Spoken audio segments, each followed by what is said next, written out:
Hello, this is Brian Rezny, president of Rezny Wealth Management and host of the Rezny Wealth Report. We've got a great show for you today. Of course, if you have questions about your portfolio, retirement, send them to Brian Rezny at ReznyWealth.com. And make sure you do visit our website, ReznyWealth.com, for any of our groundbreaking reports. They're always free. Our number one downloaded report right now, the 3 biggest risks you must avoid. This is a groundbreaking report, recently updated, talks about a lot of the pitfalls, unfortunately, that really hurt investors and retirees and ultimately rob your retirement security. So read the report, go to ReznyWealth.com, you'll be glad you did. As I've always discussed, I try to really educate investors every single week. It's cheaper to learn from others' mistakes when it comes to investing. Remember that. Investors often, their behavior really hurts their portfolio returns. Emotions or emotional decision making will ultimately ruin your portfolio. I can tell you story after story, managing money over 30 years, how I've met with investors who wanted to interview our firm to hire us. But ultimately, I said to them, the problem that you're going to have as an investor is you're allowing your emotions to contribute to bad, really, investment advice, or creating your own bad investment advice by superseding a sound investment strategy. So remember, you have to check emotions at the door. Fear, greed, the 2 biggest emotions that drive a lot of decisions around your portfolio. Most of those need to be avoided in order to prosper in the long term. How did your portfolio hold up during the last market sell-off? Remember that a few months ago? Did you panic? Did you sell? Or did you make portfolio adjustments that ultimately were necessary to help increase return on your portfolio or ultimately reduce some of the volatility? Remember, your portfolio is designed kind of like walking upstairs. You're going to go up 3 or 4 stairs. You're going to come down a step in a potentially bad market, whether that's the bond market, real estate, gold, or the equity market. Nothing goes straight up, and anything that goes up too fast ultimately often comes down quicker. Most investors are making changes to their portfolio based upon market movements, meaning no strategy, but if the market goes up, they make a change. If the market goes down, they make a change. If an investment goes up or down, investors make a change without strategy. This really will hurt you. The news cycle today is nonstop. It's 24/7. So what happens to most investors? They watch the news, they often put fear or panic into their decisions, and they probably buy the wrong things at exactly the wrong time. If you wish to make money, you're never going to be able to avoid short-term up and down movements of any investment. If I look at last year, the bond market, long-term treasuries got cremated, lost almost 30+%. That's a big loss for bonds or treasuries that are perceived to be safe investments. The equity market, which is perceived to be risky, actually lost about half what long-term treasuries lost. That's a big difference. So again, all investments have risk, and depending on market cycle and depending what's going on, some investments should not be in your portfolio at certain times, and there's times where you want to reduce risk, and there's times you may want to increase risk based upon current economic times and valuations of all investments that you need to be looking at for possible position in your portfolio. Managing risk, proper diversification, risk reduction is what you need to be really concerned about. When you manage risk, what does that really mean? It doesn't mean you sell every time things go down, but it means you don't overload the boat on one stock or a small group of stocks. I had somebody that came in years ago, and he owned a lot of General Electric stock, 30-40% of his portfolio. And he said, well, it's General Electric. They're always going to do well. But what happened to General Electric the last 20 years? The stock has done nothing but go down 75-80%. So imagine this person who, it's GE, and it always goes up. That is factually not true. Every stock could have bad times. Every stock could be stagnant for decades. Every company can go out of business. If you overload the boat, you improperly diversify your portfolio, those is a much bigger risk than short-term market movements in your portfolio.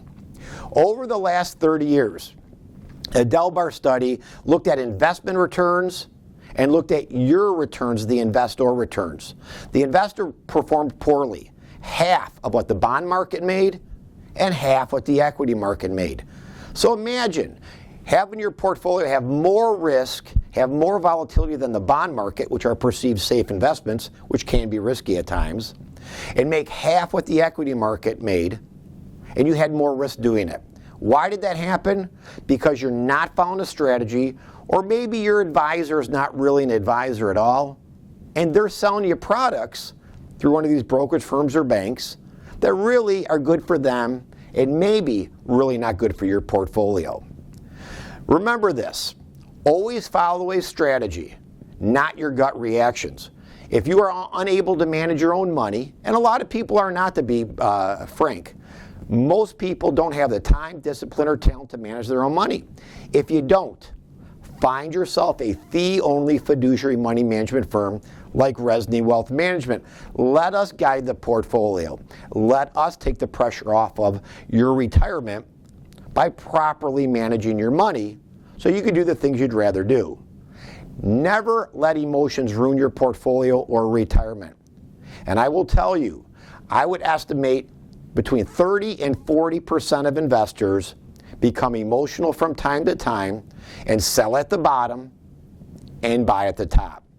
These are all things that ultimately will cause havoc in your portfolio and really ruin your financial security over the long term. Remember, the average retiree that retires at 65, and if you're married, one of you are going to live into your 90s.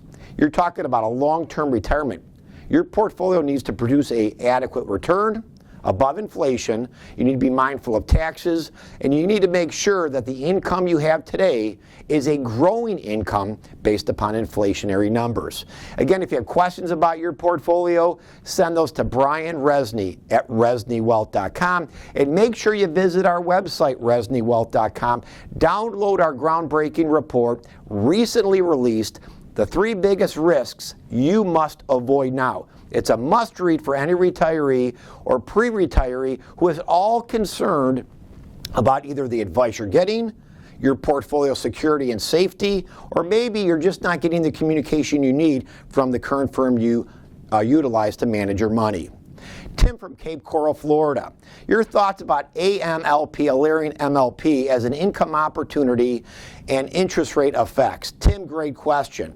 Alerian MLP really is kind of like a gas pipeline ETF. An ETF is an exchange-traded fund, and essentially what this particular one does, it looks at oil and gas, it looks at transportation of that, ultimately for the commercial side and the end consumer. What I will say is this, while it has a nice dividend stream, that dividend stream was cut many times before and can be cut again. I like the sector, I like energy, but do not overload the boat. I remember 20 years ago, the majority of the calls I was getting when interest rates were ultimately low 20 years ago was about particularly these MLPs that invested in these oil and gas pipelines that really were paying these really high dividend streams. But the valuation of these stocks were grossly overvalued. Over the next 20 years, investors ultimately either lost a whole bunch of money or made flat returns even with the dividend included. So remember, never chase a dividend. You need to look at total return, the growth or loss of the value of that stock. In addition to that dividend, that gives you a total return. As always, go to ReznyWealth.com. I'm going to take a quick break. I'll be back with questions right after this. Hello, this is Brian Rezny, president of Rezny Wealth Management and host of the Rezny Wealth Report radio and TV show. I've just released a groundbreaking report, the 3 biggest risks you must avoid now. I've covered the major risks that create financial ruins for many retirees. If you're at all questioning the advice you're receiving, this is a must-read report. Go to ReznyWealth.com for your free copy. Educate yourself, protect your retirement and portfolio. Hello, this is Brian Rezny. I hope you're enjoying today's program. As always, send your questions to Brian Rezny at ReznyWealth.com. And make sure you do visit our website, ReznyWealth.com. Download any of our groundbreaking reports, Currently, our number one downloaded report that has been recently updated and sent out for investors to read, the 3 biggest risks you must avoid now. It's a must read for any retiree or pre-retire that is ultimately concerned about their financial security, your retirement, and maybe the advice you're getting just isn't quite working. It's an important read for any of those investors that want to make sure you're doing the right things with your money and you're avoiding the biggest risks currently in the marketplace. Mike in Naples, Florida. Do you think the market has experienced a liquidity problem from the inflation and the Federal Reserve changes? How does that affect retirees' portfolios, bonds on the long term? Mike, I would not say that the market has experienced liquidity problems. What I will say is we are in a transition period because the Fed has raised rates really quick over a short period of time to slow down the inflation problem that really the Fed caused ultimately from all of this free kind of money, or the government has also caused in combination. So what does that mean? As rates go up, what happens to bond values? They ultimately go down, and you saw that a lot last year. I talked about government treasuries last year, long term, that were down over 30%. Now, remember, bonds can be as risky at times, depending on cycle, as the equity market can be. So no investment is really ultimately safe unless you park your money at the bank. But you won't make a lot of money there either. So what you need to do is you really need to be doing a lot of daily research. Look at the big economy, not only here in the U.S., but around the world. Where are things trending? Are they trending up? Are they starting to flatten out or trend down? That would be really a cause for concern. What I would suggest is this. On the bond side, you want to stay kind of a medium-term bond today, because ultimately I see inflation starting to abate, which we're starting to see. We're certainly not seeing inflation rates we saw last year. And what's going to happen as the economy slows, which we're seeing signs of, the Fed is ultimately going to reduce interest rates, I think, sometime close to the second half of this year, which means when rates go down, bond values can go up. Remember, like a teeter-totter, when rates go up, bond values go down and vice versa. So think about that in your portfolio and the changes you ultimately need to make. Phil in Cape Coral, Florida. Large cap value ESG investing. Is it hype or real opportunity? Phil, ESG, environmental, social justice, governing investing, looks at specific parts of a company's doctrine and how they really run their company. So we do not look at ESG really at all. We look at the investment at hand, and is it a quality investment? Now, are they doing things for social governance and the environment? Great. But that is not the first thing we look at. You first need to look at, is the investment actually a sound investment? Is there opportunity for that company to grow earnings and revenue? And if there is, you may have an opportunity for that stock price then to go up. But what I find is a lot of investors will either look at one factor or a couple factors. You need to look at the big picture when you're looking at any investment, whether it's a stock or a bond or real estate. If you don't look at everything, you're going to miss some things, and that really is what's going to create risk in the portfolio and probably lack of return and more volatility. Carl in Naples, Florida. I own 30% of my portfolio in bank dividend-paying stocks. Bank stocks like BAC and JMP. Your thoughts on bank stocks? Well, Bank of America, JP Morgan, I think they're great companies. I think the stocks are a decent buy at this point. They've come down quite a bit from their highs. Valuations are reasonable. What I would say, though, is owning 30% of bank stocks is too high. I would say on a sector bet like that, up to 10% would be realistic. Never own more than 5% of any one individual stock. 3% is probably a good blend to have. So if you were looking at bank stocks in general, up to a 10% allocation in that sector, because I think ultimately you will get to a point where these bank stocks are going to perform very poorly. People think bank stocks are safe. They think, wow, the dividend's pretty good. But as I talked with one of my recent clients, remember, you're not looking at just the dividend. You need to look at the share price itself. Is that share price stagnant? Is it going up? Is it going down? You might get a 4% dividend, but if the share price is going down 2% a year, your total return only might be 2% at best.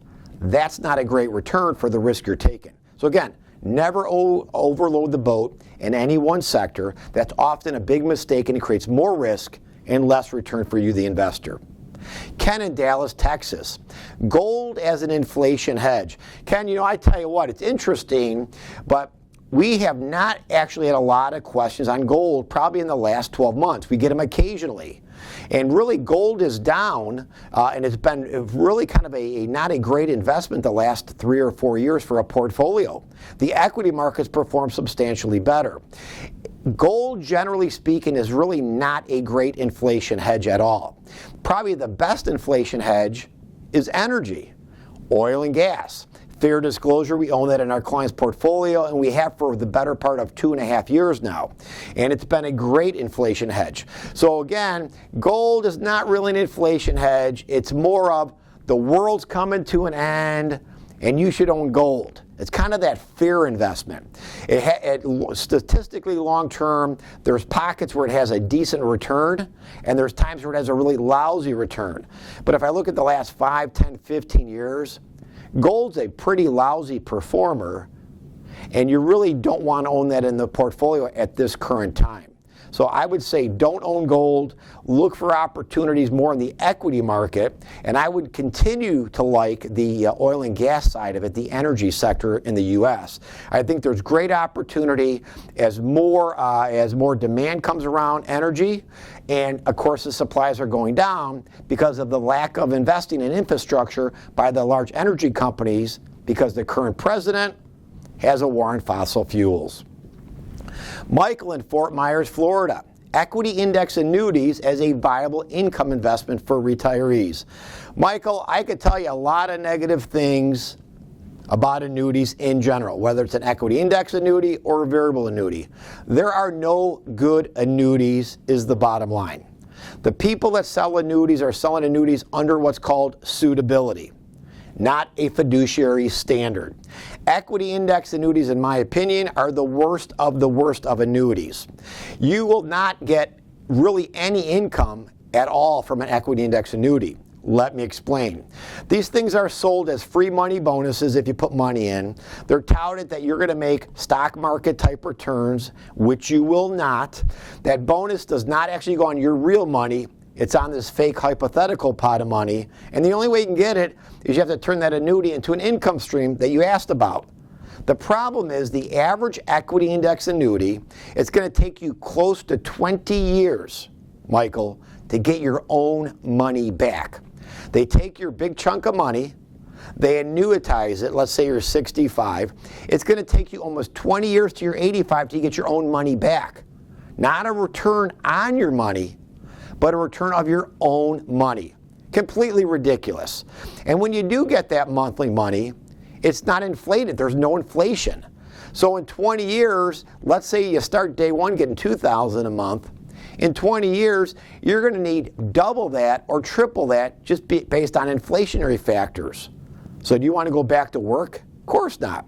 Annuities are really sold investments by salespeople who really are just looking to line their pockets with the largest commission.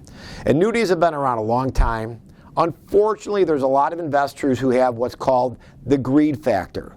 They think they're getting a low-risk investment, they think they're getting free money bonuses, and they are not. So do not buy an annuity. In fact, I would suggest going to ReznyWealth.com and download our free report. Why annuities are dangerous to your wealth and security. Read the report twice. Learn and educate yourself. And if you want real money management from a feeling fiduciary money manager, call Rezny Wealth Management. We'd love to talk to you about managing your money properly, professionally, and make sure you're well informed about your portfolio. Go to ReznyWealth.com. I'm going to take a quick commercial break. I'll be right back after this. Hello, this is Brian Rezny, president of Rezny Wealth Management and host of the Rezny Wealth Report radio and TV show. I've just released a groundbreaking report, the 3 biggest risks you must avoid now. I've covered the major risks that create financial ruins for many retirees. If you're at all questioning the advice you're receiving, this is a must-read report. Go to ReznyWealth.com for your free copy. Educate yourself, protect your retirement, and portfolio. Hi, this is Brian Rezny. I hope you're enjoying today's program. As always, go to ReznyWealth.com, download any of our groundbreaking reports, sign up for a consultation, and if you want your questions answered today, send those to Brian Rezny at ReznyWealth.com. Justin in Cape Coral, Florida.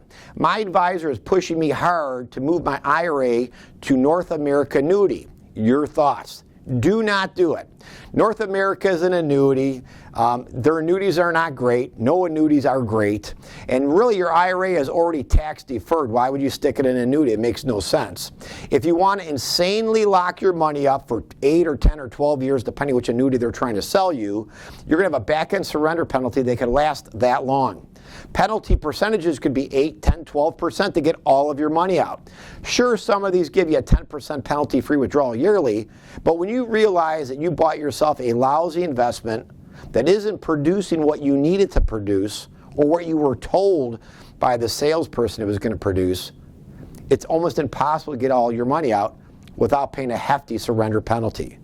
Never buy any investment that has a back-end load, a surrender penalty, that's not 100% liquid from day one. Remember, annuities are sold under suitability. The person selling annuities is not a fee-only fiduciary money manager, and they don't legally work for you in your best interest. They're selling you a product. It's called buyer beware. When somebody shows you one of these products, you need to do your own research. And remember, when it sounds too good to be true, it is too good to be true. Tom from Seattle, Washington. Do you invest in global stocks or do you prefer just U.S. stocks? Tom, great question. We look at the whole world of the stock market and the bond market. So whether that's emerging markets, developed countries like in Europe, or whether it's the U.S. But what we do is when we're looking at all these areas, it doesn't mean we're going to invest in them all the time. As an example, we haven't been invested in Europe probably for 6, 7 years now because it's not a great place to invest. There's going to be little growth at all. Most of the developed countries in Europe, really the performance, generally speaking, of their equity markets have been downright lousy. And I feel because of the way these countries are set up, and they're pretty much socialized at this point, a lot of these companies don't have the ability to make the kind of returns and at the valuation levels that I think the U.S. is more compelling. So again, put your money and invest it. You can be diversified in the U.S., but you don't need to invest in the equity markets outside the U.S. unless there's great compelling reasons to do so. Again, we look at those areas, but right now we continue to still like the U.S. marketplace best. We are looking at areas in some of the emerging market economies, but because of the economy slowdown, there's going to be more volatility there and more risk for our liking. So we're going to wait for a nice pullback in the emerging markets before deploying capital, but always do research and buy into areas that your money is going to be best treated and have the best opportunity for return given the risk you're taking. Scott in Fort Myers, Florida. I own Amazon. Do you like the stock? You know, I do like Amazon, and we do own that in parts of our portfolio. What I would say is this: Amazon is becoming a mature company, meaning it's not the smaller company it was 10, 20 years ago. So remember, a lot of people will buy stocks based upon what they did in the past. You need to be looking at the forward. Look out your windshield versus the rear view mirror. If you look forward, you can see what's ahead of you. Amazon will have decent future growth, but they're not going to have the really hot growth they had the last 10 or 20 years because the company is so big and their foot is almost in pretty much everything. So kind of think about that. We like it. Don't overload the boat in it. And if you put too much money in a stock like that, and I've had people that have come in, just like they bought too much Apple, they bought too much Amazon, and then when things get kind of bad for those stocks, it really has a bad impact on the overall portfolio. If you're going to own a stock, never own more than 5% on an aggressive portfolio, and 3% with a well-diversified portfolio is in the works. Now, what I will say is this. When you do buy a stock, the research only began. You're going to continue researching that stock every day you own it, and there's going to be a point in time where you may not want to own Amazon because there's better places for your money. So remember that. Al in Fort Myers, Florida. Do you like the emerging markets, specifically symbol VWO? Al, VWO is an ETF, a Vanguard ETF that basically buys a broad basket, well over 2,000 stocks in the emerging market economies. And I like VWO. We don't own it. I like the emerging markets, but we're not in it currently. We're going to wait for better valuations, and we're waiting for what we feel is a slowdown in the world economies, where some of the valuations in the emerging markets are going to come down a little bit more, and then there may be some opportunities. But VWO, if the emerging markets were in play now and were a proper place to invest, it's a great opportunity because you're well diversified. Remember, the emerging market economies can be quite volatile. So when you're buying into emerging markets, volatility can be 50% more than in the U.S. marketplace. By the way, the volatility in a lot of developed Europe has been 50% more than the U.S. So if you want more risk and less return, obviously you don't, make sure you invest at the right times and the proper allocation to these particular marketplaces. You know, this kind of brings me back about 20 years ago. The emerging market economies were talked about quite a bit. And they were talked about, this is the place you got to deploy a lot of money. If you look at the last 20 years for the emerging markets, the returns have not been that great either. And again, why is that? Part of it is their economies, part of it is their government, and realistically, if you look at places to invest, emerging markets were quite expensive years ago. They've gotten cheaper because of valuation, obviously have come down with share price. So ultimately, as an investor, you need to look at price that is valuation based, meaning don't overpay for a stock. You want to underpay, and you want to wait for that stock to come back to full value if there's a catalyst. Folks, I'm just about out of time. As always, go to ReznyWealth.com. If you have concerns about the advice you're getting, if you'd like to talk to us about properly managing your money, and you're looking for a fee-only fiduciary money manager with a lot of years of experience, go to ReznyWealth.com. You should not put up with bad investment advice. You should not be concerned about your portfolio. If you're realizing it's time to make a positive change, it's time you go to ReznyWealth.com, click on that consultation tab, or call us during the week. Never settle for bad advice. Never settle for poor client communication. Call my firm for real money management, real advice, 100% of the time. It's only you that can make those decisions, and if you don't make a positive decision to move ahead in a positive way, don't settle for bad advice. It's detrimental to your retirement, your financial security, and as always, do what's right for your money and visit ReznyWealth.com. We'll see you next week.